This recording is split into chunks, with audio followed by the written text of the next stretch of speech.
celebrating the big 2-5. And our favorite memory of all PlayStation.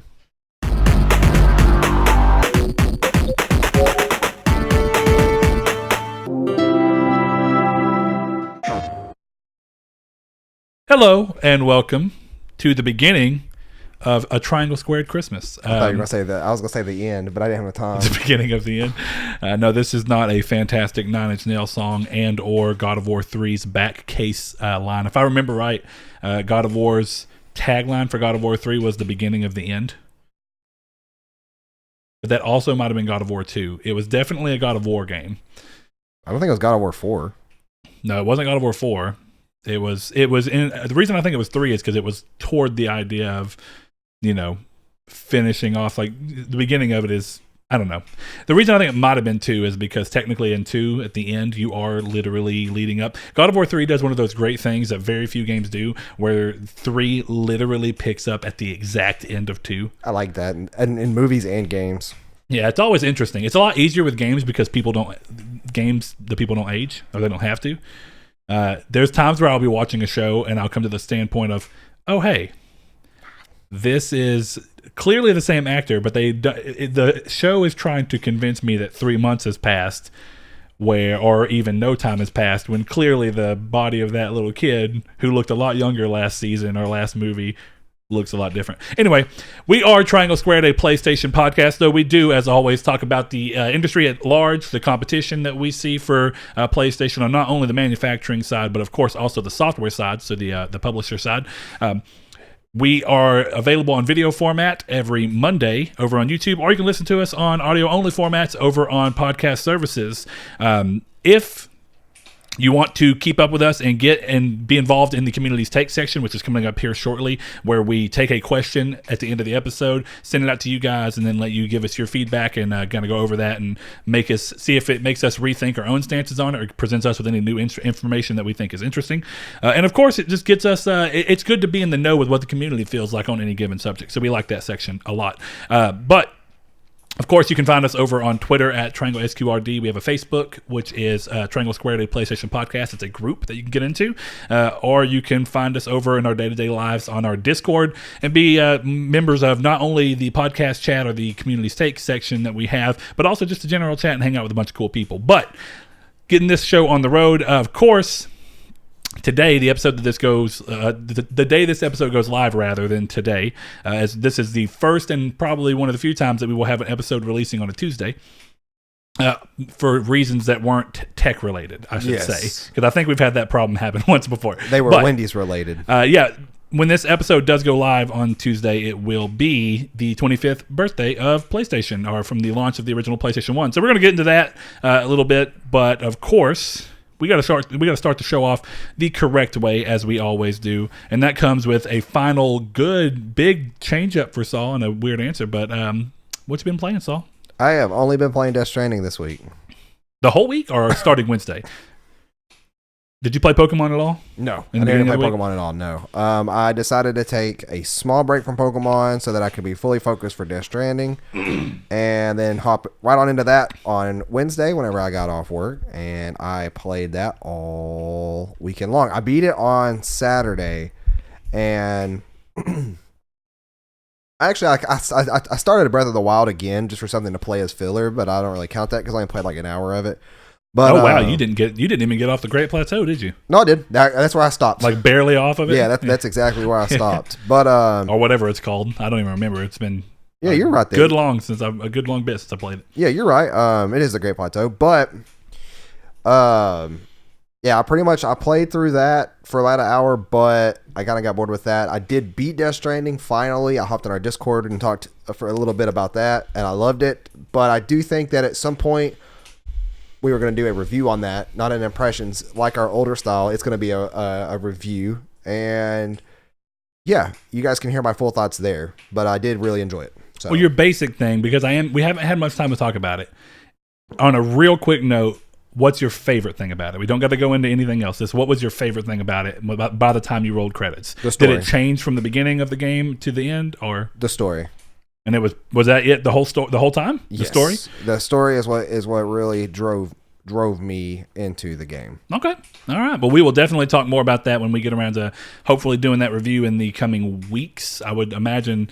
Sometime soonish. Yeah, it should be pretty soon, but we will see. And it's going to be quite different for us. So we'll see. We may even go through creating some stuff to have that be a new series, but we got to do a little bit more talking about that. But let us know what you want. If you want to see us do reviews and how you want them labeled and all that stuff, just let us know.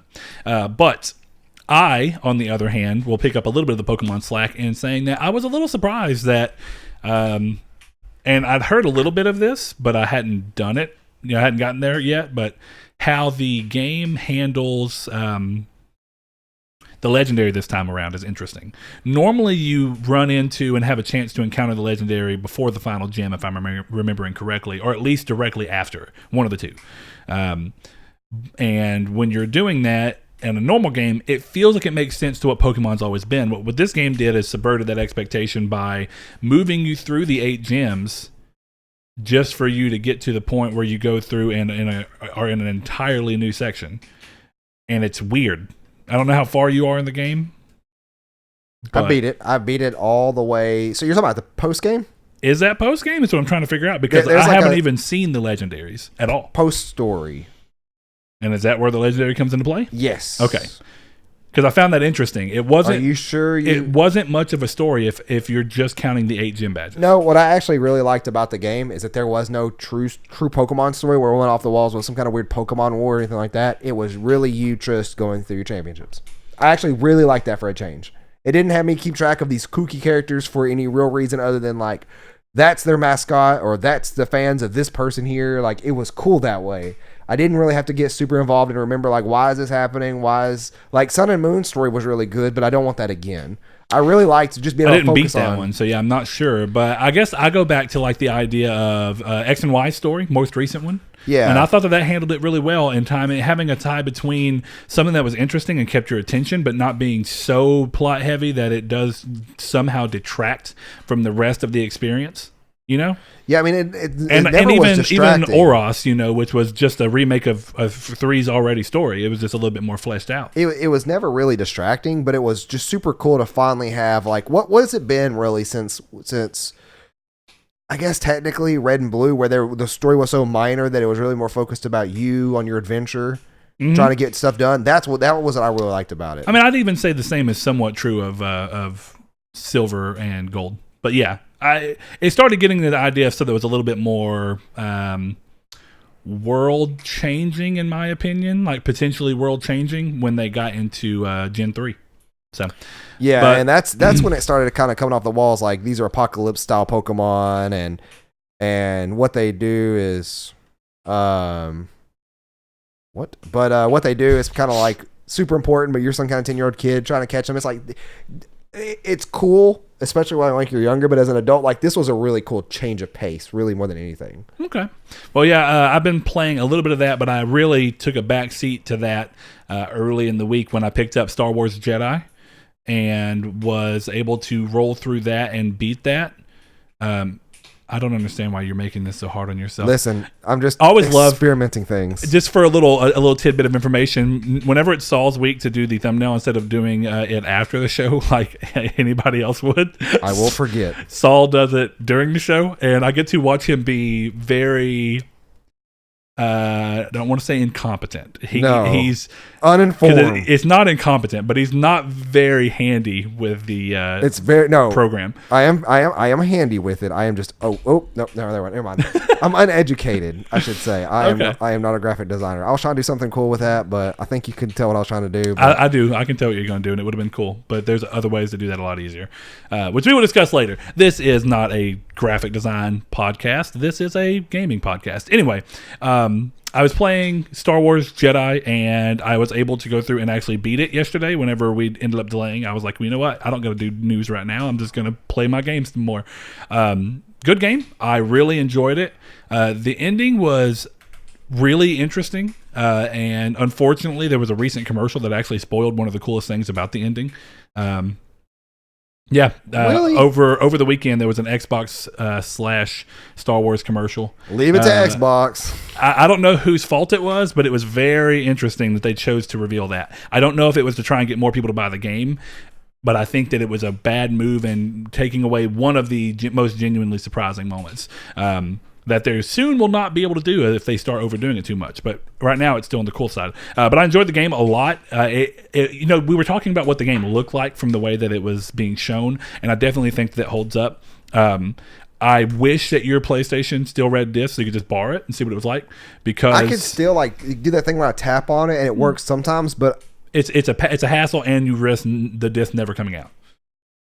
Oh, I don't know if I'd risk that. Is that a thing? I mean, technically, if your disk drive isn't working, you have to completely take the PlayStation apart and then take the disk drive apart to get the disc out. Well, luckily for me, like on like the Skyrim and stuff that I've gone back and played, where I did do that, like where you did the little love tap. Yeah, it wasn't no love tap. It actually sounds just like that, so, like exactly the same. Well, we can just only hope that picked up on the microphone and so you guys can feel my frustration. But yeah, it sounds exactly the same having to beat my PlayStation. But anyway, I think you'd like the game. It does this thing where it's like a mix of Tomb Raider / Uncharted platforming and exploration in terms of the verticality, and also mixed with the style in which they do it, where it's like pulled behind your back, third person, and you like balance and run and grip on walls and stuff.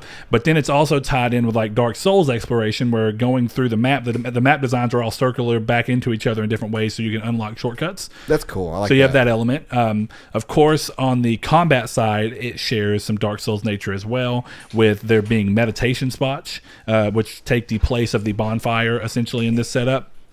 And you can rest at them, but unless you hit square in the PlayStation version, it does not reset enemies. It just acts as a save point. And the game does this thing where it saves when you do individual things in an autosave-like fashion, but it's not saving where you're at in the game as much as it's saving the collectibles or something that you've unlocked in the game. If you die, it still detracts all of your progress back to the last meditation save point, which actually was kind of weird, but I liked it because it was like, okay, you really have a need not to screw up. Is there like a Star Wars lore reason on why they respawn enemies? As to why they respawn enemies? No, it doesn't go into it. It's just one of didn't those figure so, suspend for gameplay purposes. Yeah. Yeah. But then it dives into past that, so the combat's got that going for it. If you die, you get your experience back by at least hitting the person that killed you. You have to get one land in on them, and a lot of the enemies are very block heavy, so sometimes it will take you a little bit if you were killed by something that is a bigger, better enemy.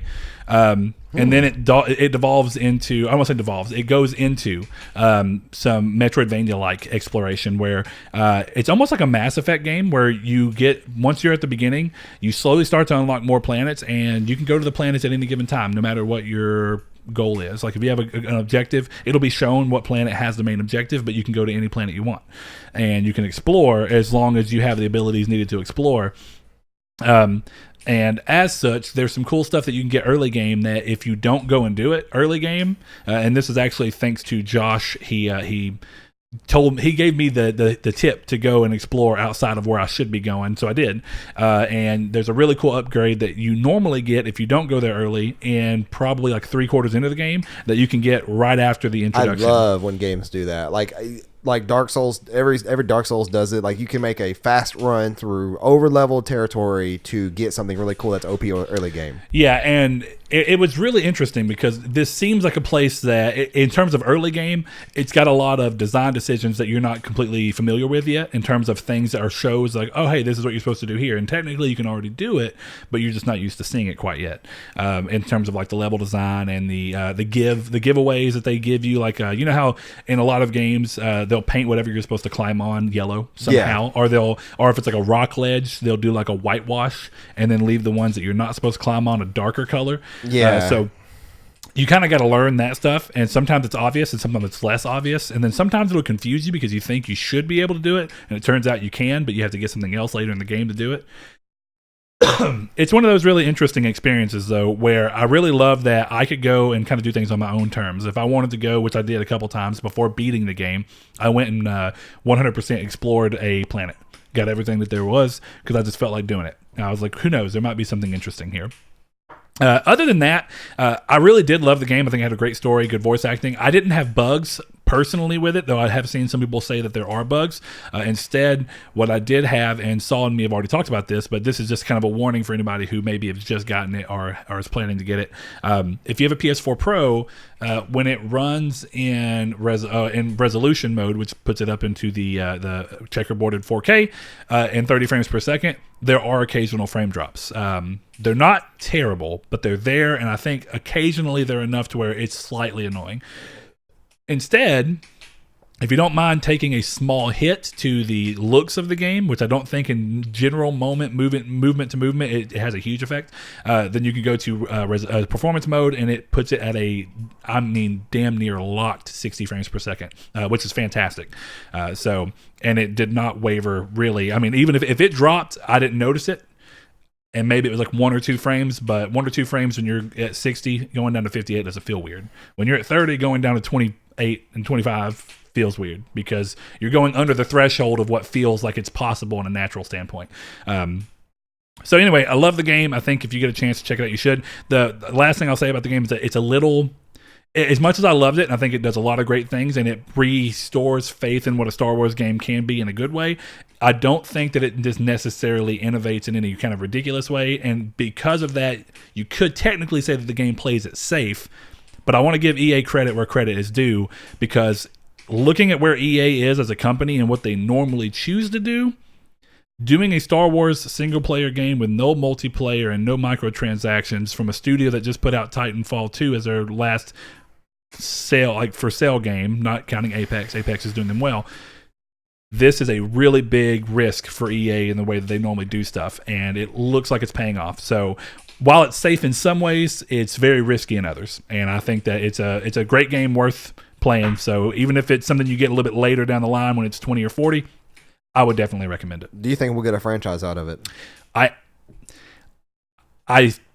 don't know if it'll be a franchise within itself. I think that the ending is left in a way that it could be either, potentially. I don't want to say too much more than that. Okay. But it definitely could stand on its own. But I think more than anything, it just shows that we can do better than just Battlefront games. I'm not saying there's not a place for Battlefront games, but clearly there is, because of how well this is sold. This broke PC sales records for any Star Wars game that EA's put out. This also broke digital sales records for any Star Wars game that has been put out in terms of first 2 weeks sales. Digital was higher than any other game, any other Star Wars game that EA's put out. So regardless of where that exactly puts the games in the total, we don't know, but it's clear breaking records, regardless of what they are, is a good thing in this industry, and a good thing for a company like EA that really needs to see reasons as to why they should continue doing stuff like this. They have canceled so many single-player Star Wars games that to see one finally come out, they've canceled almost as many Star Wars games as they've released, or if not more. Republic Commando sequel, and then 1313 are just on top of my head. Yeah, 1313, the one that came from Visceral that came and went, and then they said it was going to be being redeveloped. We don't quite know where we stand with that one. It may come. I it highly may go. doubt it. It's the one, and that was the one that Amy Hennig was working on. So if nothing else, it was definitely not going to be a Star Wars single player like it originally was when Visceral was working on it. They were saying that when it goes to this new developer, they're going to rework it to be a game that players, quote, come back to over and over again. So it sounds like they're trying to switch it to a game as a service. Sounds like Battlefront. It's weird, man. I think that the thing about Star Wars is that it's older. So it's got generations of fans in a way, and I think that there's a lot of older people that aren't as keen to the idea of a game as a service, and they really just like Star Wars for the world, for the lore and the story. So I think that there's a good amount of people who are buying this game purely because of that, and don't buy the other ones despite their love for Star Wars because multiplayer is not really what they're in it for. Yeah. And even when you have a storyline that's like, 3 hours in Battlefront 2? I think something around there, yeah, 3 or 4. It's still like one of those things of it's obviously clearly not the focus of the game. So this is great to see, and it's also great to see that it sold so well for Respawn, because Titanfall 2 kind of put them in a weird spot. But which is also free this coming month, but I'm pretty sure that'll be in the news. Yeah, we'll get to that in a minute. But either way, I thought that game was very interesting. I haven't had time to play much else, but I bought a bunch on Black Friday. So you will be very likely hearing me talk about Need for Speed Heat in the coming weeks, which I got for $30. I got Resident Evil 2 Remake. There you go, Josh. You kept saying I need to play it. I'm going to try and nail out Resident Evil 2 Remake and Devil May Cry 5 in the weeks before we do our Game of the Year show, so I can have a better palette of some of the games that people really loved this year, so I can try and be as fair as possible. So I grabbed both of those for $20 a piece. I grabbed The Outer Worlds for $35 from Target, which was great. And after complaining that there was no sales for it, the next day they updated their sales and included it. Really? Bang, bang. And then I bought Yakuza 0 because I love Yakuza 1, Kiwami, and it was $10. So I was like, you know what? I'll go ahead and do that. So that's where I'm at. I've added 5 games to my backlog, but it's good because... So that's why a backlog discussion popped up in our Discord. It was a recommendation from Richard, but I was like, this is actually going to be a very poignant little area for me for the next few weeks because it's a lot of games that... I bought a lot of games at once, which I was trying not to do, but it still plays into my idea of don't buy a game until you're going to play them unless it's on a steep enough sale. Need for Speed Heat will not be $30 for a long while, so I'm fine there. I don't know. With games coming out and then immediately dropping price like within a month or two, it's kind of hit or miss now. It is hit or miss, but $30 is pretty low. It's very rare. I mean, even games like Control, which are older, are still on sale during Black Friday for $30. You know what I mean? So it's just it's a hard thing to really understand. But you know, it is what it is. But I think it's time that we go ahead and wade off into the news territory. What you think, Saul? Community's take first. Oh, thank you. I am absent-minded. Our community's take. Yes. Which, of so course, for those that don't know, yeah, go ahead, Saul. the community take question is: are you interested in or own a PSVR? Does the PS5 compatibility with the headset excite you as an owner or someone interested in owning one? Would you? What would you like to see from the next iteration of VR, and what would VR that would make you want to pick it up? So You really did a bang-up job on that, Saul. I did. Bang, Thanks, bang. buddy. One of my favorite comments from this, though, You're is... 2 words away from being a very popular rapper. That's true. My favorite comment from this is in our Discord coming from Blake because it simply just mirrors what I think about it. And he says, I'm sort of an outsider on this question, obviously, but VR to me is still too gimmicky. I definitely think it is here to stay and important for the future of gaming and technology, but they have 0 killer apps in my opinion. Plus, as a father of 3 who likes to play games while fiance hangs out with me, it's not really feasible. I fully agree, except on that last one, but for me, it is kind of similar. It's the reason why I like handheld gaming so much is that I could chill out on the couch and watch, TV shows or movies and sit there and play, where VR is very similar to how I play Death Stranding. You have to disconnect yourself from everything. I never played Death Stranding without a headset attached to my head for the music, the sound effects, everything. And so it actually kind of became more of a thing of like, that's not a game that I could watch something or anything else. I couldn't multitask because I didn't want to. And VR is the same, where I do think it is important for the future. But I haven't yet seen anything that any one thing that has fully persuaded me, except for Beat Saber, it being really, really cool. But even then, it's like I still am more towards the Oculus Quest. So thanks for the comment, Blake. I didn't put this in the news, but it's just something interesting. Facebook, Oculus bought the developer for Beat Saber this past week, or announced the acquisition. I don't know if I like this that. past week. I thought it was interesting, but I don't necessarily know that they would make their games exclusive. It's one of those things where it's like if you have a studio that, well, and it depends. Maybe it's the game. I mean, obviously they're not going to take Beat Saber off of other platforms. We almost never see that happen. The modding community on Steam is ridiculous. Yeah, any song you could ever imagine in that game. Which, even then, Oculus does go into PC, but it's one of those things of, well, would PSVR, that would be the one that would be most likely to lose it because it's not PC based. Possibly. But even then, it really wouldn't. I've never seen a company be bought and then them lock out a game. Like, Minecraft would have been a very terrible decision. And I know Microsoft knows that it's part of why they did it, for them to no longer support Minecraft on PS4 just because they purchased it. It would have sown a lot of discontent within the community. It would have made their purchase of it look like a bad move and like they were going to ruin, even on the Xbox side, if they got power hungry with this, what would keep them from ruining the spirit of it on the other side. Instead, we've seen them embrace what they probably needed to, which is making the game open and just more and more, and realize that it's not a franchise that makes sense to stick to one console. considering that it already existed. Yeah. Yeah. Another one on Discord though, that kind of mirrors it, and I'm not sure what this last thing is. That's why I'm gonna bring it up. Liam says, I'm interested in a VR for sure. I just don't have the drive to drop that money into it. There's not much software I want for it. Tokyo Chronicle or Chronos is a definite though. What is that? Do you know what that is? I don't know. I haven't seen that one. Okay. But there's a lot of VR titles, and I have a hard time keeping up with it as well. Because one of the things I can actually say, and you know what? I'm going to go ahead and go into one more on Discord before we move over to our Twitter and for our Facebook. Mr. Bobo May, Josh, our good buddy, says, I have owned a PSVR in the past, but at the time, there was not much available to play, so it collected dust, and in my worst judgment, I ended up getting rid of it.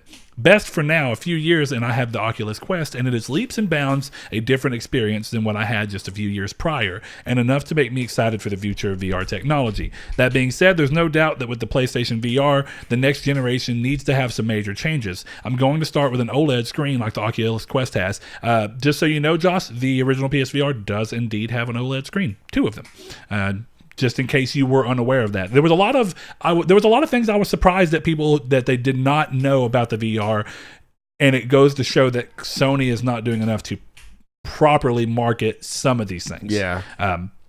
But just, they're 1080p OLED screens, so they are not, if I'm not mistaken, I'm pretty sure they're 1080p, but they are indeed OLED screens. But anyway, colors on that screen are perfect. I don't know that I could ever go back to anything else. Well, it may have just been that the Quest has a higher resolution OLED screen.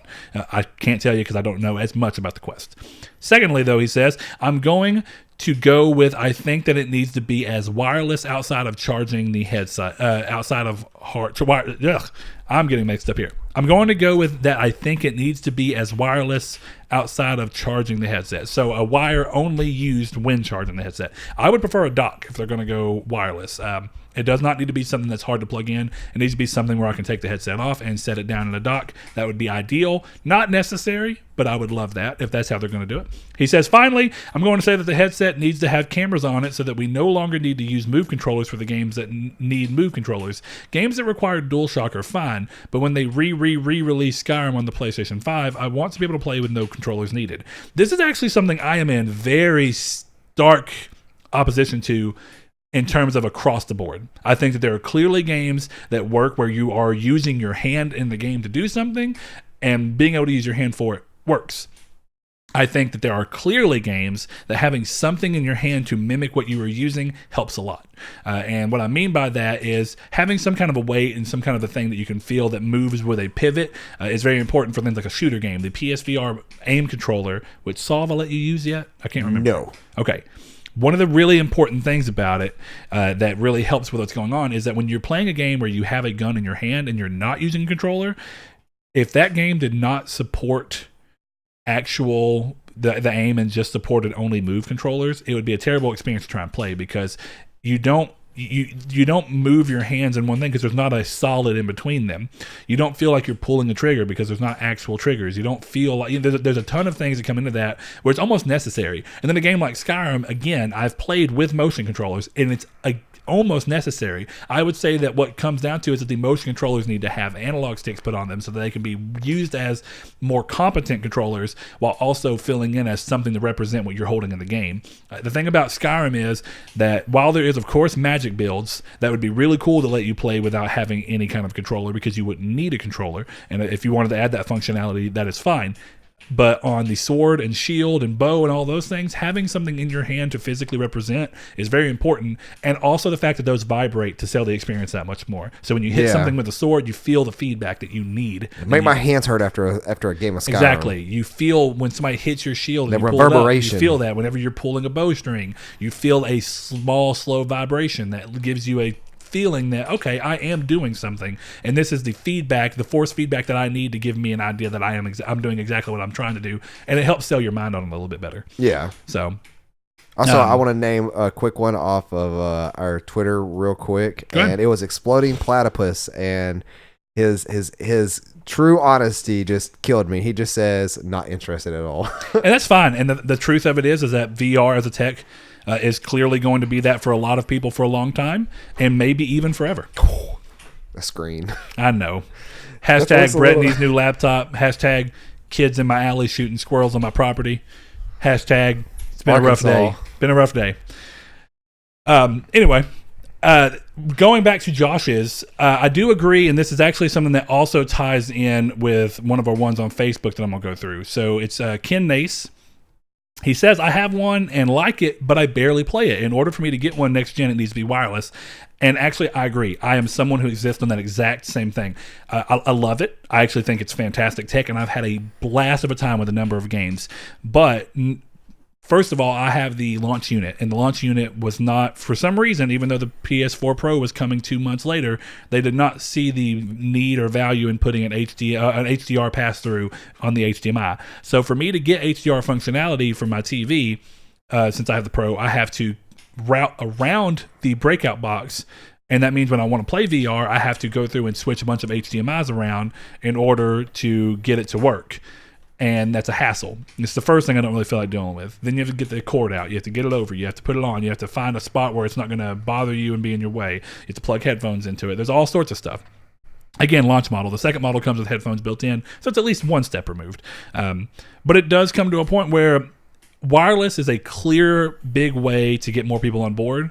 And I think it's a big, important way to do something. I'm curious to see as to where they're going to do it. VR tech is in a weird place. Yeah. Saul, you were talking about buying an Oculus Quest at one point. Right. And I'm assuming that I understand them, but just in case I'm wrong, and for anybody who doesn't know, what was the driving factor for you to buy that, despite the fact that it cost more than PSVR? I think I know what they clearly are, but let's find out. Yeah, it's a little bit higher quality than PlayStation VR.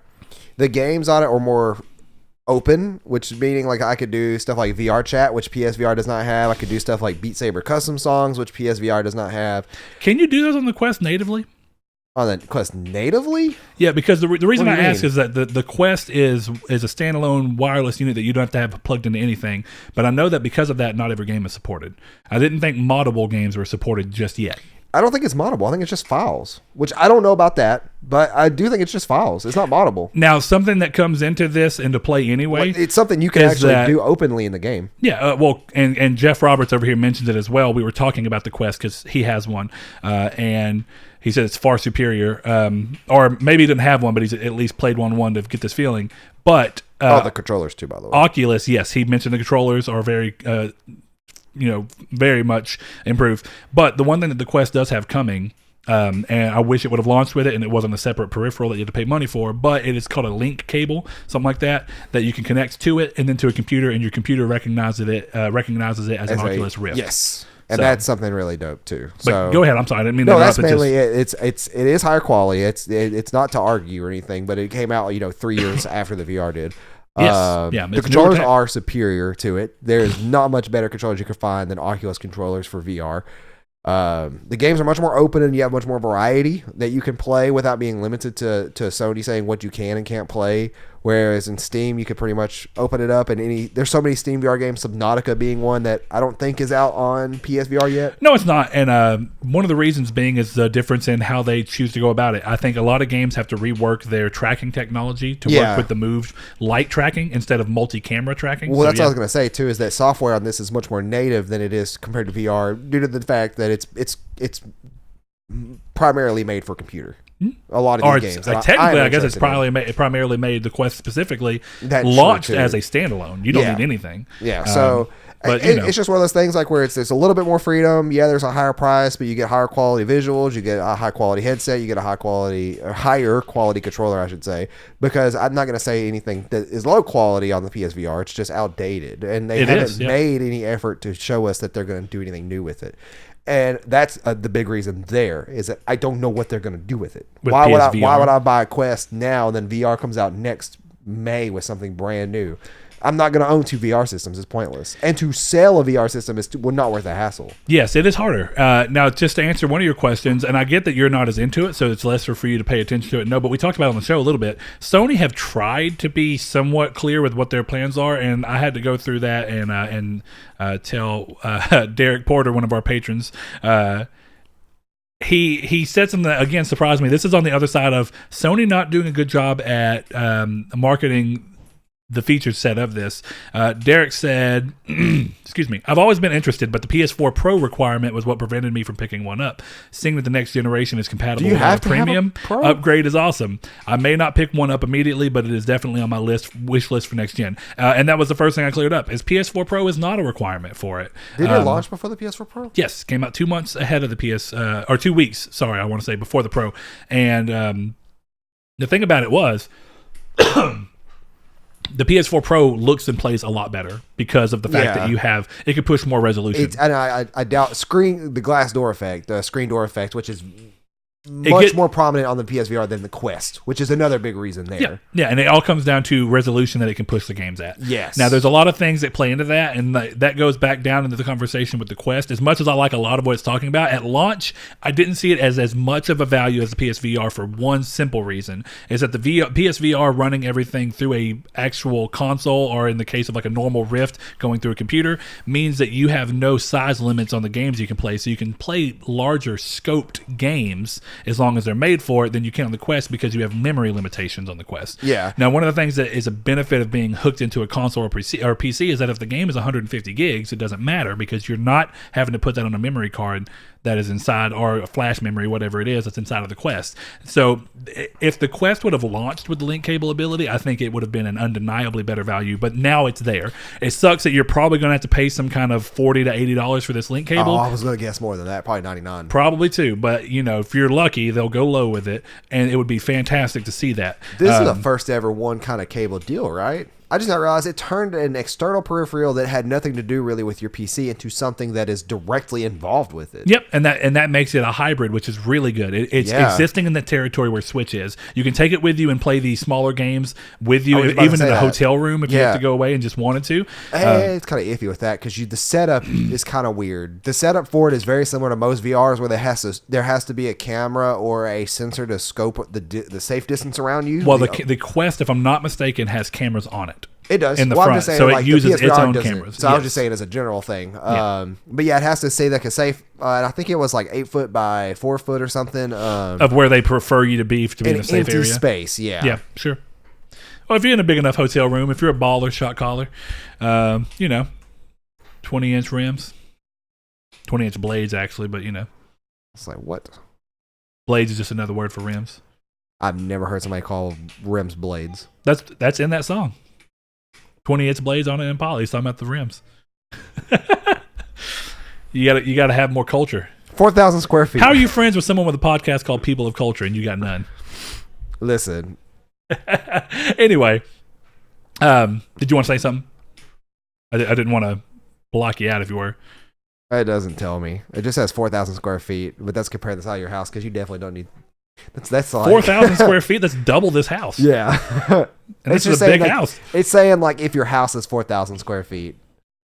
It's probably your maximum safe area that you can create and tell the game what's in it, so that you can actually build props and stuff around it, which is something that people have done and is really cool, actually. But anyway, not to put too much time more on this, I just thought it was really interesting that there is a very different setup, and a lot of it comes down to people talking about wanting the technology of the PSVR to be better. And this is one of those weird situations where I agree and I understand, but I also understand on Sony's side as to why they can't, because part of the reason that you can make a system like PSVR be so budget friendly and be able to sell it with 5 games on Black Friday for $199 is that you are stretching the maximum dollar potential out of one set of and it's what consoles have always done. It is the business that Sony's always known on the console side, which is create a base of what you're going to do, and then you can create iterations of it that have small improvements, but basically the tech has to be the same so that you have a overall compatibility. And that does come down to, while there's been one iteration of the PSVR, all it really did was make the headset slightly lighter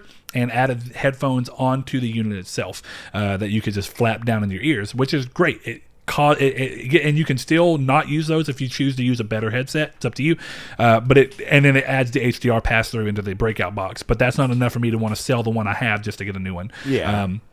But with that said, that is a huge benefit on their side of being able to get the headset in someone's hands for $200 versus the Quest being $400 for the minimum size, and that's a 64 gig, which does not give you much room for games. So it's a balancing act that you're constantly going to have to play, and I think that Sony will come out with something that's going to be a little bit more the PSVR tech was already behind, but it was Sony doing a budget version of something and taking a risk. Now that they know that there is interest in the market, it's not as fledgling as a market that it once was. There's been a lot of improvements in the technology.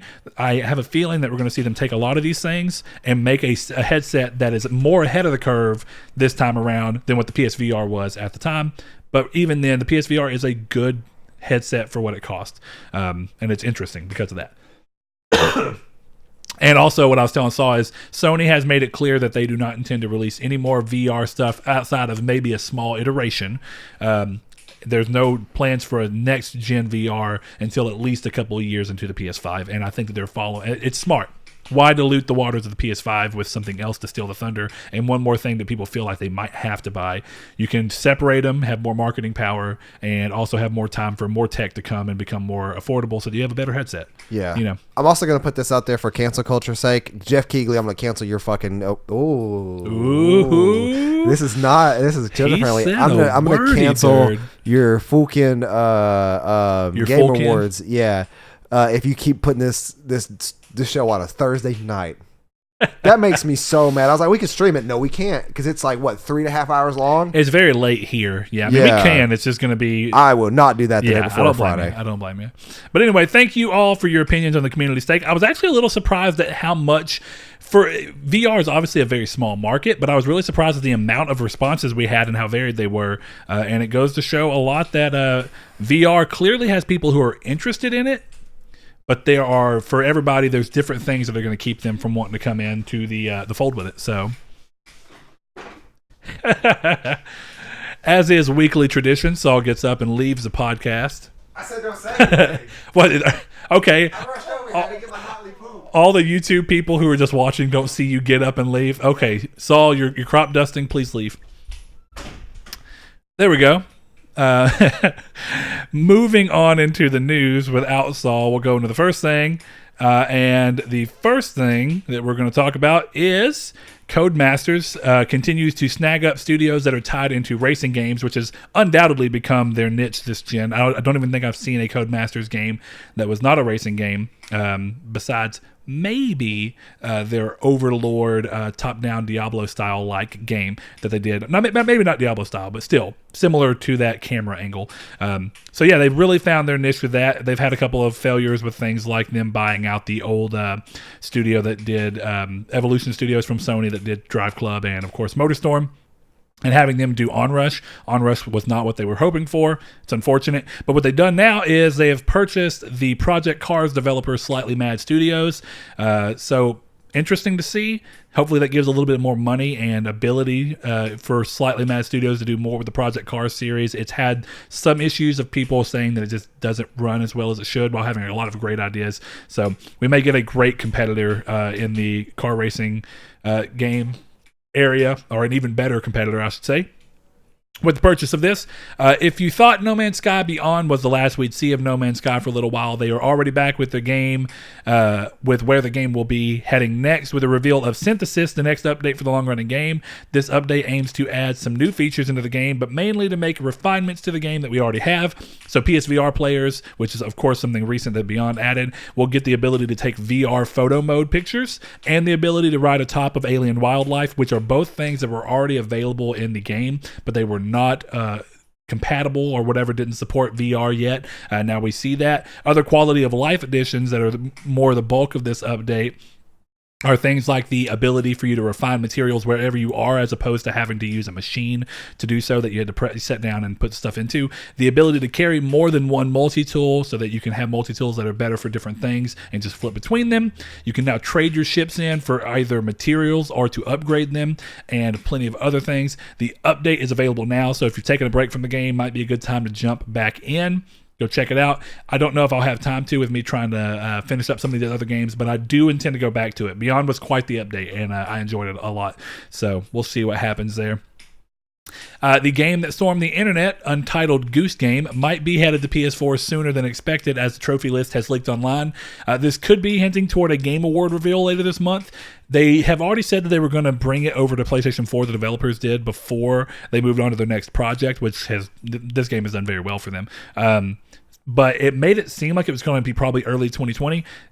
With the trophy list already being out and about, it really is likely that we may even get it before the year is up, if not very early January, which is great. The game sold very well and was an interesting little phenomenon that went through. I'm sure we'll see it kick back up in the in social media a lot while it's with its PS4 release. And I don't know if Xbox is coming. So if you are on the Xbox side or wanted to play that on Xbox for your kids or something like that, you just have to look and see. I didn't see too much that hinted at it. Next thing up, the PS Plus games for December, like Saul said, are Titanfall 2, which is from Respawn, who just recently put out Star Wars Jedi Fallen Order. And then the weirdest game I think I've ever seen on this, but I at least give them credit for trying to do something that's way different than the other game, is Monster Energy Supercross, which, for being honest, I mean, if you don't know what that is from the name, it's just motocross, so dirt bikes racing. I mean, not going to say it's not fun, but it is a pretty weak month and even a full-on year-end, because December is the cap. This is the weakest month and year-end altogether that I've seen from the service pretty much ever. Titanfall 2 is a fantastic game, and I'm not saying to sleep on it. It's actually a great game that was put out in a very odd time, so don't sleep on it. But at the same time, if you wanted to demand a little bit more value, I understand where you're coming from, and I agree pretty much wholeheartedly. I mean, I'm great to see this back, and I wanted to play the game again in recent times, and after playing Jedi Fallen Order, I have that scratch a little bit more. But so that's something I can do in the early months, but yeah, it's unfortunate otherwise. Let's see what else we have over here. I'm trying to let Saul chime in on some of the bigger ones, but hey, if he's taking too long, he is taking too long. With the first installment releasing just a few months from now, Tetsuya Nomura, who is the director of Final Fantasy VII Remake, has confirmed that Final Fantasy VII Remake's second part, of who knows how many since they haven't told us just yet, is now actively in development at Square Enix. This information came as part of a recent article that he did that was explaining some of the things across production of the first game. It's good to see. One of the things that people have constantly talked about is how long do we have to wait between games, and the unfortunate side of this is that there's still no clear answer to that. I'm sure it's not going to be soon, but if they can even get a year under their belt, they'll be doing really well. With Final Fantasy 13 trilogy, just as a frame of reference, they got Final Fantasy, each game came 18 months apart from each other, roughly. So that's really good. Essentially that's a year and a half apart, and those are pretty big scoped games. So if we can get that same thing, I'm sure there's going to be some people who are disappointed, but it's a pretty quick turnaround. And if we can get even less with maybe if they're having to if they end up reusing some of the assets due to the way the game is structured, then we may even see a 1 year gap. We'll just have to wait and see. But I'm glad to see it. And here comes Saul, so he can at least give his opinion on this one because I think it's interesting. Saul, did you see that Final Fantasy VII Remake's second part is in active development? Which means we won't get it for 3 years. Who knows? That's what I was saying. The turnaround time is going to be real interesting on that game. I know that there's a lot of people, and I mentioned a lot of people, which is really me hinting at you, but I know some other people who want a very short turnaround time. But what's a reasonable turnaround time for you? I really may not play this game till it's all out. I don't think that's a terrible idea, actually. I really don't want to start, it's the same reason I don't like episodic games, and that's all essentially this is a 120-hour potential episodic game, and I don't want that. A lot of it depends on what they've done to the story to make it feel like it. If it feels capped off at the end, when I'm done playing it, then I'll be okay. I will be a little disappointed if when I'm going to play it, it gets to the point where you feel like, oh, this is just a stop that they put in just for the sake of stopping so they can make another game. If they find a way to have it be a stop that feels natural, and they write it in a way that feels true to what the game was trying to do in the original, but also lets it feel like a little bow on top, that's like, this is a good spot to where if I needed to take a year break while they make, or a year, 18 months, which was the frame of reference for Final Fantasy 13 trilogy, every game was 18 months apart, which is a very short turnaround time for how big these games are. But if you have a year, if hopefully if they can do it that way, since they're not trying to develop for PS3 and stuff, if you can do it even a year apart, as long as they do it right at the end, I think it could work for me. It's something just about I'm trying to think of a good analogy to this. I guess it would be like going back in a time, or not even going back in a time, but deciding I want to buy. Man, there's not really a big series like this that has games that are going to be potentially this long in a series. I mean, 13 is actually your best show. See, but I've never played those before. Like, I'm trying to find a. You game played series. 13-1, but you never played 2 or 3, right? Yeah, and I'm trying to find a reference of a series. So like, I That guess you're maybe familiar going back and playing through Dragon Quest 7, 8, stuff like that, just for fun. It's just like it's gonna be cool to see the fresh coat of paint and stuff for sure. But man, I don't have that many hours to dish out to play something I've already played before that's going to end without a resolution that I know what it is. Like, I don't know if I want to commit that much time to it. With Cyberpunk also right around the corner of that, I'm going to be devoting the time to Cyberpunk more so. Yeah, for sure. I can understand that. Now, again, and I think that this rides on the line of which way you want the game, or which way you're willing to accept the game going and still being okay with it. It'd be one thing. I'd be right there with you if they did not. If this was just a new coat of paint and new mechanics, but they did not rewrite a single piece of this. Yeah, I would be upset. Clearly, where we're at right now, we just don't know how much they rewrote. But there is a way for them to rewrite this in such a way that feels in spirit of the original, while still changing it enough to surprise you. Is there a limit to that, to where they rewrite it too much to where it can surprise you that you don't like it because it takes away from the fact that it's supposed to be a remake? Or are you okay with them embracing change while still using this as almost like a remake reboot? Yeah, and that makes sense. And that's there's a fine line there that if they cross it, it could become off-putting. And for me specifically, what I actually thought about in my mind was that after I read this part of news earlier last week was that I may not buy Final Fantasy VII until a release date for the part 2 is confirmed. And that way you at least understand the wait? It depends on how long the release date is. And I even thought about maybe not even buying the game until a month prior to the release date. Just so you can kind of hit it, have like a week or two break, and then hit it again? But that's if, like, the delays. I'm still skeptical there will be a delay on it. Like, and that's just something that for me... Like, I already know the story, and I've experienced potentially. I mean, again, we don't know how much has changed, but I mean, I doubt they're changing anything with it being called remake. Like, I really think that they're going to be including stuff from the expanded 7 universe, which I know pretty much everything there is to know. It's just one of those things that's like, is it worth the fresh coat of paint and all the new writing and all the voice acting and then the changing of everything? Is it worth it for me, that for somebody who already knows the series? Yes, but the time sink is what puts me off. Fair enough. Any other series, like if they did this and it would have been 40 hours, like Resident Evil 2 example, perfect example. The game was like 15 to 30-ish hours depending on where you want, like if you remember everything, the puzzles, because some of that stuff, like, it really threw me off. But the thing is... So if you've played the original recently, you're going to have an easier time just kind of going through. Yeah, in RPGs, that's a hard to say for. But it's one of those things that's just... I knew going into Resident Evil 2, I would spend 40 hours max into this. The fresh coat of paint was... Like, I still need to go back and finish it. I'm not far.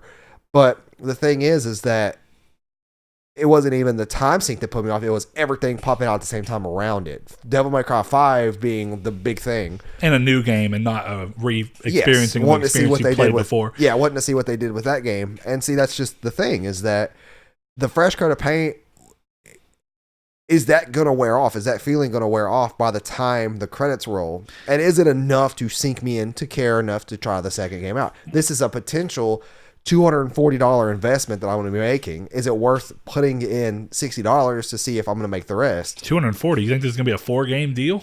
But if they want to go off disc, the fact that you get to Midgard 40 hours into this is like, what are they doing? It makes sense because I guess they're technically making, every disc the max amount of time they can put into it. But still, like, that's so even if not 190 to be, or I say 180 technically. No, yeah, but 180, taxes and stuff, yeah. A $215 after tax investment and time. Is it going to be worth it? I really just wish they were just remaking 7 with a fresh coat of paint.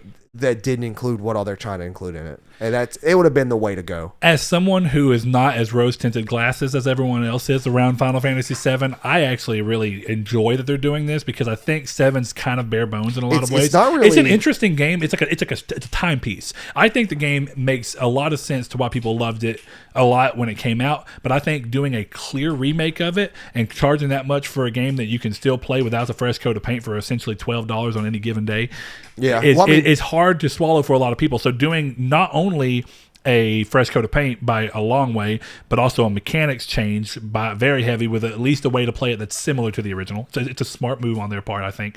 And then also changing the story and expanding the story, really, I think is what it comes down to. And I think that there's parts of 7 that I can clearly remember. I don't want to go too much into stuff, but they leave a lot to the imagination because they couldn't even show it off on the PS1. Even with pre-rendered videos, it was very hard and it was very expensive. So they just chose to go, we're going to leave this to the imagination of the player. That goes all the way down to what Cloud looks like. You do not have a clear example of what Cloud looks like because he's just a little polygon shapes. And what I'm comparing it to, though, is something like getting this game remade from the ground up, Resident Evil 2 style. There's not a lot extra in Resident Evil 2. Yeah, it was a mechanical change. Yeah. Well, it was almost more like a camera change, but it did end up in a mechanical-like change. There wasn't but too much. It wasn't them trying to add a bunch. It was really just, hey, this is still the exact same game at the core, where this is kind of like we don't know. The only things we change are things that have to be changed due to the mechanics. The slight mechanic change, but and I haven't even played it yet, but it's clear that it was that from the way it was marketed. You're gonna really enjoy it, and it's a very different game, especially if you liked 4. Yeah, but I think that it comes down to one of those things of they're both very old games, and I understand that, but I think that even Resident Evil 2 looked and played in some ways a lot better than Final Fantasy VII did when not outside of combat, just general running around. The game felt very loose when you're running around the little overworld maps. It's kind of hard to navigate because of that. It doesn't look too great. I think that there's a lot of parts in the story that were cool for the time when you didn't have higher expectations of storytelling, that if they did it again now, it wouldn't work. Another game that didn't choose to use remake in its name, but still was a remake with a reboot-like aspects to it, was the Ratchet & Clank PS4 version. There's actually a lot of stuff they changed and added that was not in the original game, while it still took the original game and used it as a frame of reference for the things they wanted to do. Yeah. And I think it made a much better game because of it. It made a game with more replayability, a little bit longer setup to it for it to go.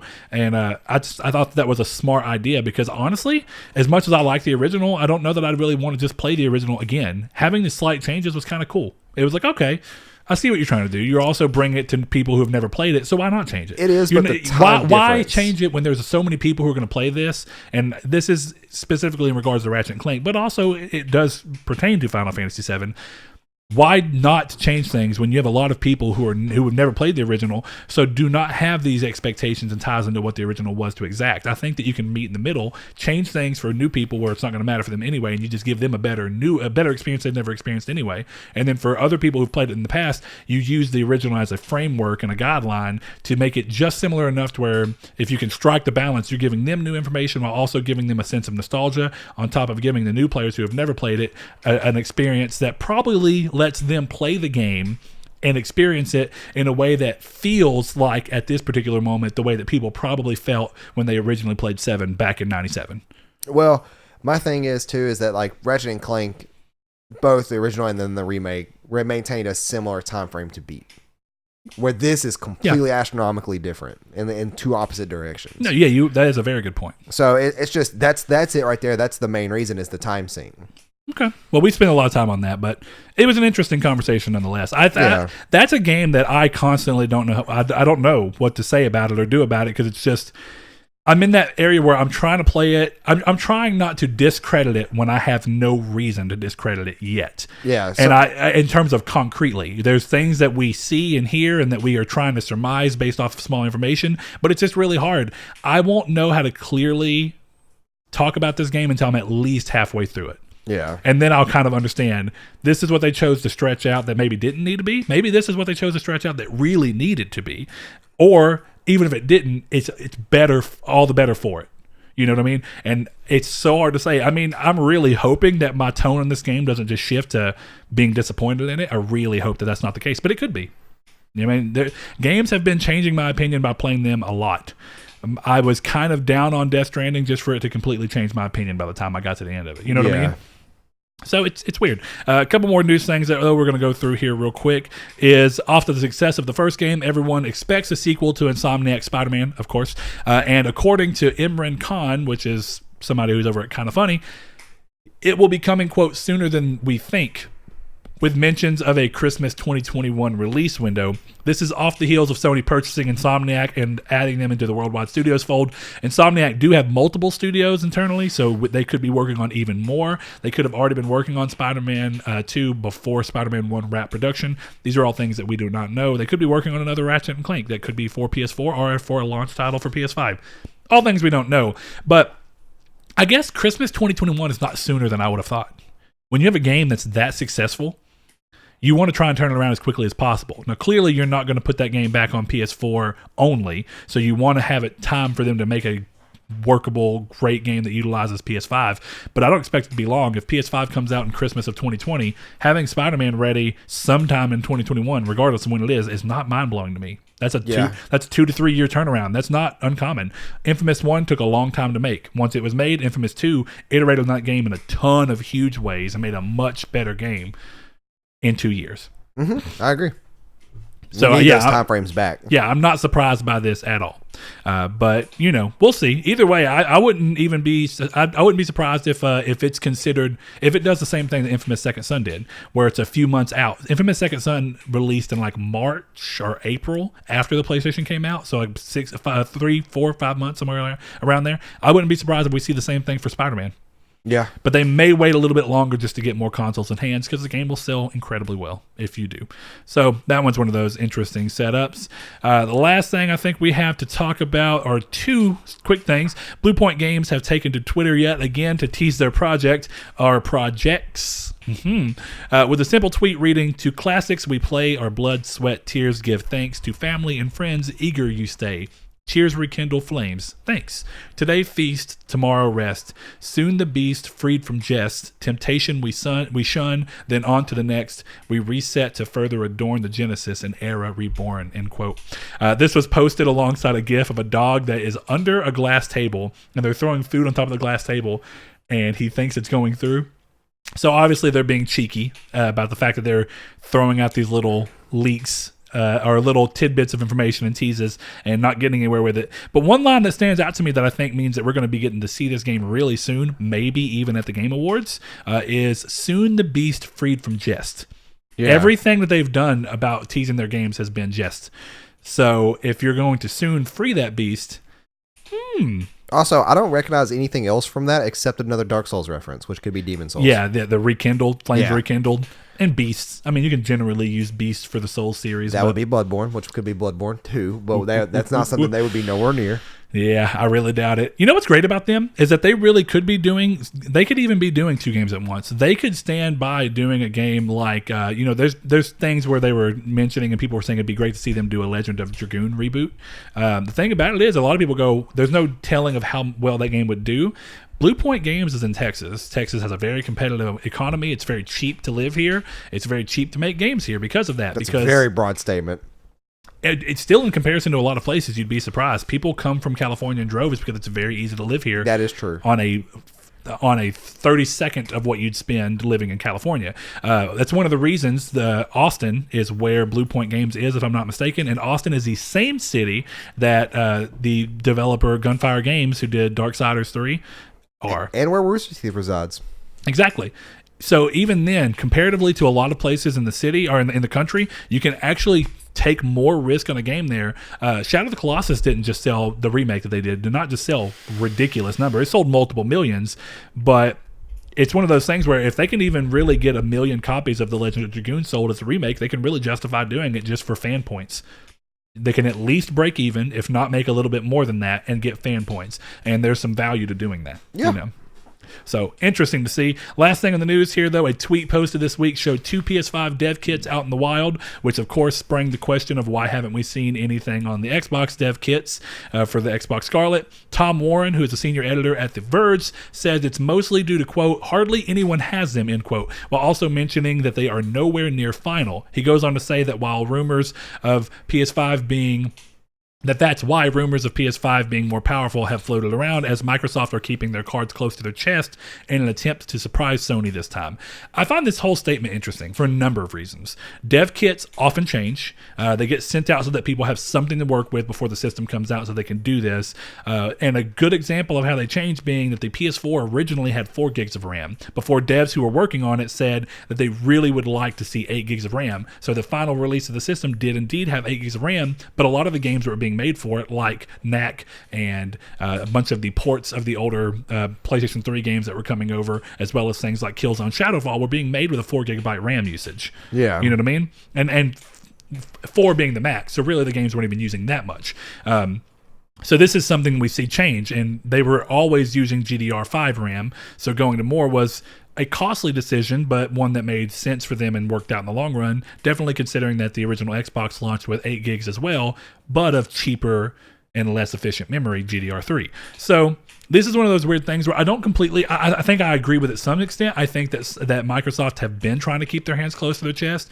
But the one thing that's interesting about this is that if Sony have had dev kits out and for months now, as we've seen, regardless of if they're 100% in spec with what the final product will be, it would seem to me that devs would have more time to get games up and running on the console, which could potentially give Sony an advantage in the early days of having more games ready to go at launch. That's true, and that's kind of the trend we see now on why they seem to be on top to op is the more exclusives they have versus Xbox and everybody else. Even if they do the thing that the 360 had, where in early days, a lot of games were, not only did the PS3 get delayed a year, that's part of it, but a lot of games were very hard. And I think that the reason partially that Sony delayed the PS3 for a year was not only production problems, but probably a realization that some of these games that from third-party people that were having problems with the cell processor needed extra time to be able to get ready to go.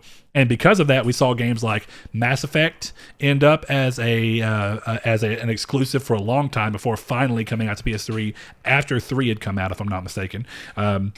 We saw Elder Scrolls Oblivion get a 1-year period of exclusivity, and it comes down to some of the games were just due to the 1-year wait. Some of them were due to how hard it was to make. Mass Effect could have launched on PlayStation same day and date, if I'm remembering the release date right, but they didn't because it was hard to make for the system.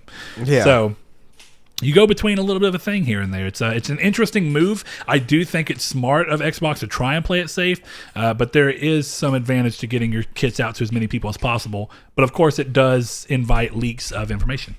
That's true. Yeah, so we'll see what ends up happening from that. But of course, the main thing that we're going to talk about today and run through is, of course, PlayStation's 25th anniversary being Tuesday, the day that this goes live, December 3rd. The day of the episode, I've said that, with the original PlayStation launching on December 3rd, 1994 in Japan, and becoming the first home console. Little trivia piece for you to break the 100 million unit mark, and of course changing the landscape of gaming forever. This does raise questions as to whether more PS5 news will be revealed throughout this week, or if they will just spend this week looking back and giving retrospects on their time in the industry. Either way, I'm excited to see it. I like seeing stuff like this. Whether they use this as a time to boast and give more information on new stuff, that's great. If they want to reflect and show us videos of stuff throughout the years of how they were doing stuff, I'm perfectly fine with that. I think that's a great move. People really like nostalgia. And if you can give people nostalgic moments like this, then you can do a lot with them. I guess what we're choosing to do is to have a little bit more of a lighthearted final topic of the episode and kind of look and go, you know what? PlayStation's been in our lives potentially 25 years, depending on who you are, and or even shorter, depending on who you are, of course. But they've been part of our lives for a long time, and we thought it'd be fun to just look back and share some of our favorite memories that we've had that were possible thanks to Sony and the PlayStation, of course. Before we get into that, I just still want to put a lot of emphasis on just how interesting Sony entering the market really made gaming and how much it changed the landscape. I don't know how many people think about this, but Nintendo's one decision changed so much and it's led us to where we are today. Nintendo choosing to not partner with Sony and instead last minute switch over to Philips and not even tell Sony, and then leading Sony to want to go ahead and put their investment somewhere and make something more. Not only did Nintendo doing that create PlayStation heftily outsold them, came on to really challenge Nintendo and make them have to change the way they did things, and it showed Microsoft that new people could enter the business of gaming and just one generation after the PlayStation 1 hit, we saw Microsoft jump into the fray. That leads us exactly to where we are today. Sony killed Sega. They just did. Yeah, I mean, there's no way around it. It's just what happened. Sony forced Nintendo to adapt, and that adaptation may be why we have something like the Switch to this day. And then, of course, Xbox, being a primary competitor for PlayStation, has been nothing but good for the industry. If PlayStation 3 did not have a real competitor outside of the Wii, which is the only other competitor it would have had if the Xbox 360 did not exist, we would not have had anything and any reason for them to course correct back and make what ended up being one of surprisingly the best generations of gaming around, at least in my opinion. So, with that started off, Saul, I've been talking too much. It's your time. What's your favorite PlayStation memory? And hopefully it's not the same one that we talked about in the early show, but if you've been watching the show for a long time, you can go back and watch our PlayStation memories, some of them. Oh, you're talking about... Okay, well, it is related to a game that was in my top 10 of all PlayStation games from back then. But, no, it is something different. It's something that I was really trying... Just today at work, kind of walking around, I was thinking, if we did a PlayStation episode of our favorite memory, I'm going to do the thing where it's going to be the first thing that pops in my mind. What is something that I did on a PlayStation console that immediately popped into my mind being the favorite? 2 immediate thoughts popped up, but one popped up first. And that was playing Metal Gear Solid 3. Okay. And Snake Eater? Can't, or yes. which one did you get? It was originally Subsistence first. And then when I found out, actually, if I remember this correctly, I remember I bought Subsistence. And then I rented Snake Eater because I heard of the differences. And then I bought I traded in Subsistence after I'd already beat Snake Eater? to beat Snake Eater, or to buy Snake Eater. I was making sure I had them. It's been so long since I played them. I was thinking Snake Eater's the one that had the improvements, right? Yes. Well, and Subsistence was the original release, yes. So I was playing, I'm pretty sure it had to have been Subsistence because it definitely was my first time playing the game. And I got to a boss fight. I can hear you, but I'm going to grab water. Okay. Yeah, I went to a boss fight, and that is the end. And if you've never played the game before, he's kind of annoying to fight, especially in his normal state, where he's kind of hiding and trying to snipe you. You're supposed to be walking around, and I think you're supposed to be using the microphone to find him, because doesn't he fall asleep? It's been so long since I've played. Yeah, it's been a while. I didn't think you had to have the microphone. I thought you had to... I thought you had to listen for his snores, but once I really want that game to come back in a form that I could play. It's on Vita, but with terrible controls. But that is true, actually. But not terrible, but just far from optimal. I remember racking my brain on how to beat him, and I remember trying to use the microphone. I'd get up, and I ended up running out of ammo or something, and I don't remember my train gun working. I couldn't remember what happened, and I remember I went to GameFAQs, and I was like, well, how do I beat this guy? Turns out there's a couple unique ways to beat him. Well, one, I already missed my shot, literally. You could snipe him in a couple areas before. Okay. But what I did to beat him was you could turn your system clock 2 weeks in advance and he'll die of old age. And that, I remember sitting there thinking, okay, this is another one of those missing no number 2 kind of things. This is like internet rumors. But I did it out of desperation and it worked. And I was just like, wow, that was cool. Coincidentally, in the same game, there's a part in which you're in a jail cell and you have to make yourself throw up. So you go into the character inventory menu and you hold the analog stick one direction and you spin your character around until it quits out of the inventory screen and you throw up because you're dizzy. Yeah. So I would go with that is what immediately popped up into my head for my favorite memories. And it might be because I'm in a kind of a Kojima mood and mindset after beating Death Stranding that popped up. But that is one of my favorites. I remember looking back thinking that was super cool. And that's something I couldn't imagine a game to do, even though I played Snakey or, oh man, the GameCube version of one. Oh, Twin Snakes. Twin Snakes. Prior beforehand, and that had the whole Psycho Mantis stuff in it with read the memory card, the controller vibrations. I actually didn't know if they kept it because I've never played Twin Snakes. I didn't know if they've kept it. In the GameCube version, yes, that's absolutely. Awesome. I'm glad to see that because that was one of the coolest features of the PS1 games. That was actually due when I was playing that game, and I was very young. I was not very good. Took me a long time. Freaked you out. It scared the hell out of me. Yeah. I was like, wait, what? It was because I was too young to understand that he was. I didn't understand what was going on, so I actually had to talk to my dad. I was like, Dad, this dude is freaking me out. And he kind of, my dad was the one who pieced it together. He was like, Wait a minute. if that boss fight was on, if I played that on PlayStation, which I never originally did, I played it on GameCube. I'm sure it looked a lot better on GameCube. It did, from what I remember at least. But that would be my top moment there. That boss fight. I was so happy to see him come back in Metal Gear Solid 5. But yeah, what about yours? That was mine. My top moment. Before I move on to mine, one of the things I want to just, and without going into too much of that, I guess I personally, there's a lot of great Kojima moments, and we were just talking about a couple of them. All these moments where you kind of break the third wall or the fourth wall and go through and do things that are very wild that you never expect a game to do because they go completely, they do.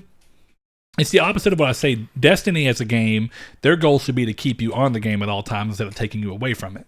And I mentioned that with the Grimoire cards of Destiny 1, that for you to read them, you could find them in the game, but for you to read them, you had to leave the game and go to a website, which I thought was just heinous and a really bad decision is for you to not be in the game.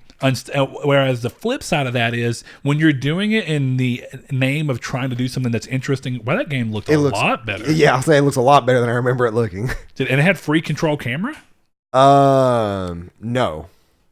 Because I've never seen anybody play it. I know it exists. It was Metal Gear Solid 1's original camera. Interesting. Anyway, yeah. One of the things that I find interesting about that, though, with the whole thing about making you leave a game to do something, if you're doing it in a way or doing something with the game that does something that exists outside of the game, technically, if you can do it in a way that's going to add to a feeling of interest and whimsical wonder in the game and really leave a lasting impression with you, I think it's fine. And I feel like for a long time, Kojima did that, right? And all the way up to 5, I don't feel like I remember there being anything in Metal Gear Solid 5, which I didn't play all the way through, but I don't remember hearing anything about it either, of anything that just really subverted that expectation too much. You know what's crazy about Metal Gear Solid 5? Is that it's very comparable to Death Stranding in terms of the way it tells a story. It's very disjointed, and when you do get story, you get it in really long cutscenes. Yeah, that's very Kojima-like, to be fair. Yeah, and then you get it through voice recordings, which you kind of get through Kodak calls and stuff with Deadman and stuff walking around in Death Stranding. Fair. It's very similar. I'm not gonna lie, beating Death Stranding made me want to go back to play. There's a lot of things about, and I was going to Death Stranding next. Neither game feels like they go into that Kojima-like thing of subverting your expectations by breaking the fourth wall. He still breaks the fourth wall, but partially because he leaked it early instead of giving you the moment of getting to feel like, oh, hey, like, like whenever you're sitting in your bed for too long and Norman will be like, he'll point at you and then like swing his hand over the door. It was cool though when another character broke it in the game. We can talk about that later on. Okay, yeah. I think I know what you're talking about, yes. But regardless, the interesting thing about that is I don't feel like Death Stranding had anything that was exactly like that. And 5, I didn't know for sure, though I do agree with you. From what I've seen of 5's gameplay and what I've played of 5, which was actually very, very little, and when I played all of Ground Zeroes, this game is not that different from 5. No. It's just wrapped up in a package that I think is more palatable to me and a less drab looking world, even though the world still stays rather consistent in looks. 5, at least in the early times, had the same problem that Death Stranding had in early times of looking like it's all one place through the whole game. 5 does do the change that Death Stranding does, though, like where the environmental changes do happen, it's just later on. Yeah. But anyway, going into that, do you think Kojima's do you think he's exhausted all of those ideas to where doing them now, even if he did them, just wouldn't feel as special? Or what? Because I guess without spoiling, I think Death Stranding has moments that just really make you go, what is this game? Because it just does something that you didn't expect. One of the ones being during Higgs chapter, whenever you are on the beach and fighting him. I think everybody, I don't want to say much more than that. Well, that's not really surprising. But it just made me, I was like, what? Yeah, like the way it happened is very reminiscent of something else. And I'm going to be very vague about that. Okay, well, we'll just have to talk about it after this. But I thought that was interesting that I didn't feel like there was anything, as much as I love Death Stranding, I didn't feel like there was anything immediately as interesting as the callback moments, or I should say the conversation having moments that Metal Gear Solid 1, 2, and 3 all had to themselves. And maybe they're there and nobody's done them yet. Maybe we as a gaming culture just don't really have. Exact same thing. Oh, yeah, you're right. Did that not click with you almost instantly? Well, no, because of the camera change. Oh, it does that in this too. Well, we'll talk about it more later. Yeah. But yeah, no, you're right. God, dude, I want to play that game so bad again. It needs to be, yeah. But anyways, okay. Anyway, we're gonna be very coy about what we're talking about. Yeah, I don't want to say too much. I just thought that was you may one think of those you know things. what you're talking about, but you don't. I wonder if that's something we'll see in the coming months of people who are actually learning that there are things you can do to manipulate the system and get interesting endings. You know what I mean? Yeah, I mean, we like literally that could be in the game right now. We may never know until it launches on PC, and then they go through the code. Also, the fourth wall breaking with my laptop hiding it. Was it one character doing this in particular? We'll talk about it. Unless you're talking about, or were they laying down? At one point they did it a couple times in a small window, and one of the times they were laying down. You're talking about when he goes to walk out and he does the yeah. No, that's not what I'm talking about. Okay, but that was cool. What I'm talking about was literally in Higgs' chapter. Okay, it was right after the scene I just showed you. Okay, yeah, we'll talk about it more in a minute. But anyway, yeah, that's great. I have a couple, and it's really hard to go down to. I'm trying to do the same thing as you, because one of the things about memories is that they rotate around and like take up. They occupy a different amount of space in your brain. Not only that, but they rotate. Change. That's what I'm saying. Like you look back on them so rotate through. differently. Yeah. Like it would be interesting to do what our first episode was our top 10 PlayStation games, because I wonder if maybe I think about I don't remember what exactly they all were, because I did what I just did where they come to the cusp of my mind and I'm like, oh yeah, Final Fantasy 7, Metal Gear Solid 3, Devil May Cry 3, yeah, you roll through them very quickly, instantly off the top of my head. But mine go back to, I don't reference it as often, even though it's one of my favorite periods in gaming. The two of the ones I mentioned offhand quickly because they just always come to me because I was very impressionable, and that's just, they got me into gaming. Is like I even tweeted today that shout out to my first love that I ever had was me playing Crash Bandicoot 1 on a PlayStation 1, and then followed a couple years later by my first obsession, which was, of course, Kingdom Hearts 1 on the PS2. And those were the two things that really kicked me into just being a gamer full on. I played games as a kid, and I played other games on PS1, but that's what really did it for me. But outside of those, I actually have a lot of fantastic memories with the PS3, partially because it's your teenage years, and it's easier to look back on your teenage years in a way that feels like at least for right now where I'm at age-wise, it feels like it's not that far away. Like I can almost perfectly remember it, but there's still that nostalgic rose-tinted slightness to it. And, but one of my favorite things that we did, and it ties up into being a PS3 game, not only that, but also PS3 exclusive at the time, DC Universe Online. And this is one of those things where it's less about the game itself, more about the experience, and more about, for some reason, the way the experience worked out. It was very cold, and this house, before I put heat and air in it, was just always cold. Just was. And so I lived there as a teenager, and we didn't have any form of heat in the rooms. They were only in the gas heaters that are the sides of the house. You just kind of were like, you got to suck it up and do it, So we'd be wrapped up in multiple blankets and stuff. And it was right before I moved out to the new house. So it's kind of like my last little few months here where I wasn't having to pay rent or anything like that. And me and Blaze and Jonathan all got DC Universe Online. And during its free trial thing or free period? No, we bought the game day one. Okay. And day one came with a month of play. Yeah. And then that was back when the game was still pay to play. Yeah. Before it went free to play. And whenever we were playing it, we were going through, and it was days molded together of just me and Blaze sitting here, two TVs set up in the corner, playing the game just constantly.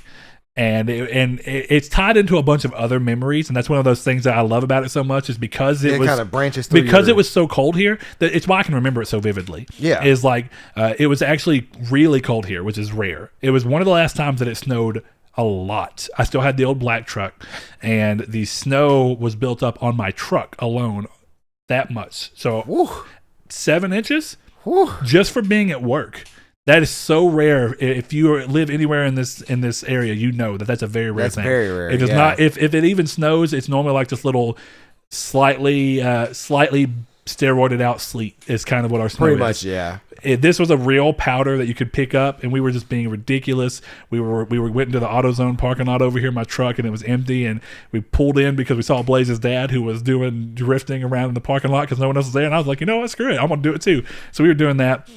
But it just ties into that thing. It was one of those things where online, like, doing an MMO on a console was still pretty new, even though that Final Fantasy 11 had been the one to pioneer it on PS2. Yeah. It had that feel to it. It was like, wow, I'm playing this game on a console. And it was the first time that I had played an MMO. And I know it was one of the first ones. Probably not the only one. Probably not the first one. But one of the earliest examples I can remember of seeing an MMO being not...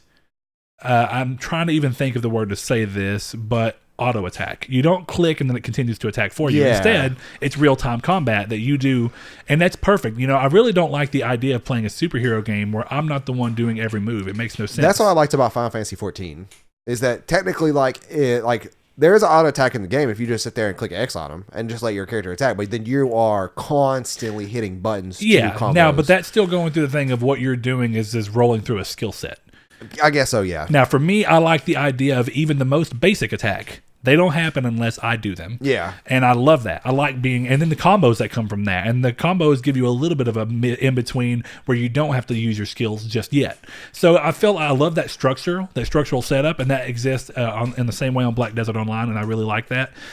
It's one of the few, there's not a lot of games that choose to do that, and actually it was one of the things that made me, even though I didn't think it was anything like the Elder Scrolls in a lot of ways, it was one of the charming and compelling parts to me about Elder Scrolls Online is that they chose to have something that is more like Skyrim basic style of shield, sword, block in real time, swing in real time. Yeah. But then, of course, you have all of the big things that you would do. Yeah. And I thought that was great because I was like, if you're going to make a game like Elder Scrolls Online, you have to do it in a way that still feels at least somewhat Elder Scrolls-like. And if they would have taken out everything else they did and then also taken out that, I don't think they could have sold it at all. No. But they did it in a good way. So going back to there, though, it was just days and days of us playing, getting to grips with this, learning a lot of the things that still to this day that game did that I don't see a lot of games do that are some of my favorite things. Introducing the idea of styles for armor. So if you get a piece of armor and it has that style, if it's a shoulder piece and the style on it was demonic, then you unlock that style. And regardless of what other shoulder piece you put on in the future, you can go in and change it to demonic style, and it would look just like the piece you just had on. That's cool. So if you wanted to upgrade your armor but keep your look, you could. And on top of that, the overall color, and did you ever play the game? No. At all? It still goes to this day. It's actually a fun game, but it's just, do you have time for it? Yeah. The setup is that your overall thing has got like a Warframe setup to where you have 3 colors, right? And you can change your whole armor all at the same time with 3 colors. Your primary color, your secondary color, and then your accent color. Then you could do that, but then you could also drill into every individual piece and then change its color so that you could inverse them if you wanted to do different color things. Unlike a game like Warframe or Destiny, where when you put a shader on it just changes everything, or in Warframe when you change the 3 it changes your whole set. Instead, you can go through and actually say, hey, you know what, I want to have a black and white chest where the white's the most prominent, but on my shoulders I want to go the black most prominent. You can do that, and I love that setup. It just gave me a feeling of ultimate customization. It was really fun. We were joking around, having fun, and it all came about from the great thing about the PS3 and 360 era was that it really did bring together online gaming to what it really is now. I mean, you can give credit to Xbox for doing that throughout the original Xbox's run, but it wasn't to the style that we saw both consoles hit throughout the PS3 360 generation, and I love that. And I think I've mentioned it on here before, but just a quick shout out to my other is Little Big Planet 2 basketball minigame. It's one of my favorite things ever. If you've never played that, I urge you to this day. It's still so hilarious and ridiculous and fun, but it's something that you want to do with people in the room with you. And I'll give a quick shout out to one of the other ones that will never change. That's Bloodborne's getting 40 insight / beating Rom and then going back into the shadow. Like, I'm telling you, there was 2 scenes or 2 parts in that game that, like, literally, I remember playing it at like 2 or 3 a.m. because that's when I used to stay up all night and play games and sleep all day until I had to go to work. And I remember, like, there's 2 scenes where where that happened, and then you can finally walk through Yarnum and see what has been on the walls the entire time, and that terrified me. Then there was another, and I can't think of what it's called, but there's like this big eyeball thing in the game. It's like this weird sexual monster that you end up having to drop down, but you can go down there and look at it. And I don't remember what it was. I don't know that I've seen that. And that's one of those great things about a lot of these games too is, like, you mentioned Metal Gear Solid early on, is that when the games have multiple ways for you to do stuff or things that not every player has to see, it's always interesting. Yeah, like, I really don't know what this monster is called, but it's Brain of Mensis. And I remember it needing you needing to go down there for something. I just don't remember what. But it was terrifying. It was in a completely pitch black room except for that. Wow. And you ended up cutting it down there to go down there. That's what it looked like, held up by chains, and it dropped down that hole, and you had to go down there to see it. And it's terrifying. Like, I did not expect to see that thing that big there wandering around. Like, look at that. You walk down there with a torch, and all of a sudden you see an eyeball looking at you like that. You don't remember that? No. Oh, dude, that terrifying. That has to be optional content. I mean, yeah, it is. That I just didn't see. I just can't remember why you go down there. Well, I never got the blood chunk. Was it to get the blood chunk stone? Because it was the one thing that I didn't get. It might be. That's interesting. It might be. But community state question. We want to hear what everybody's favorite PlayStation moment was. Even give us a little runner-up if you want. Throw in a little extra in there.